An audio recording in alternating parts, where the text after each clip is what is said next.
سلامونه دوستانو، هیله ده چې روغ او جوړ اوسئ. زه احمد شاه هوتک یم، امیګریشن کنسلټنټ د کالیفورنیا په سټیټ کې. ډیری شمېر هیوادوالو له موږ سره ټلیفوني اړیکې نیولې وې او یا هم پیغامونه رالېږلي وو، خو بدبختانه د وخت د کمښت له امله موږ ونه سوه کولی ستاسو ټولو ټلیفونونو ته موږ ځواب درکړو. یوه پوښتنه چې ډیری شمېر هیوادوالو پوښتلې وه، غواړم په دغه ویډیو کې ځواب کړم. هغه دا چې زه د امریکا ګرین کارډ لرم یا زه د امریکا ګرین کارډ هولډر یم. اوس مې په وطن کې کوژده کړې ده او نامزاد شوی یم.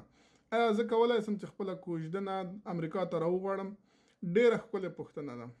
یوازې هغه څوک چې د امریکا سټیزن وي یا د امریکا تبعیت ولري کولی شي چې خپله کوژدنه امریکا ته د کوژدنې په کیس باندې راولي، او هغه څوک چې د امریکا ګرین کارډ لري یا د امریکا ګرین کارډ هولډر وي، که چېرته تاسو کوژده کړې وي او نامزاد شوي یاستئ، نو تاسو باید له امریکا څخه بهر ولاړ سئ، له خپلې کوژدنې سره واده وکړئ، نکاح خط او نور اسناد جوړ کړئ.